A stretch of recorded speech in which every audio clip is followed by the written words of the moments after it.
የውድድርን የሕስድን ስሜት እኛ ውስጥ አርጓል። ዓላማው ግን ለኸይር እንድንሽቀዳደም ነበር። ፈስተቢቁል ኸይራት በኸይር ተሽቀዳደሙ። የምታሐስደው በኸይር ሥራ ነው። እሱ መስጊድ ሠራ፣ እኔም መስራት አለብኝ። እሱ አበላ፣ እኔም ማብላት አለብኝ። እሱ ሰደቃ ሰጠ፣ እኔም እሰጣለሁ። የልጆቹ ሐፈዙ፣ እኔም ማሳሐፈዝ አለብኝ። ምንጩ ንጥረ ነገሩ ኸይር ነበር ያዘለው። ወሳሪዑ ተሯሯጡ፣ ተሽቀዳደሙ ነበር። ገለበት ነውና ለተንኮላዋለሁ።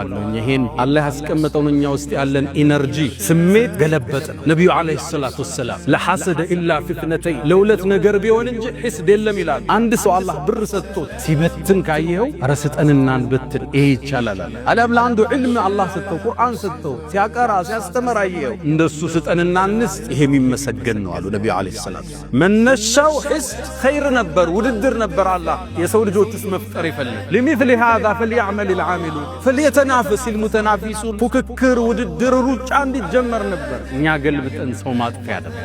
እንዲህ አይነት ስሜት የተሰማው ሰው ሶስት ነጥቦችን ይመልከትላል። የመጀመሪያ ሕስድ ዲንህን የሚላጭ መሆኑን ልብ በል፣ እሱን ልብ በል። ሁለተኛ ሕስድ ማለት አላህ የሰጠውን ጸጋ መቃረን፣ ጦርነት ከአላህ ጋር። አም የሕሱዱን ናስ ዓላ ማ አታሁም ላሁ ሚን ፈድሊ። አላህ ለባሮች የሰጠውን ጸጋ ይመቀኛሉ እንደ ይላል። አላህ የራሱ ጥበብ አለው። አንዱን ሀብታም፣ አንዱን መካከለኛ፣ አንዱን ዓሊም፣ አንዱን ጃሂል፣ አንዱን ጤነኛ፣ አንዱን በሽተኛ።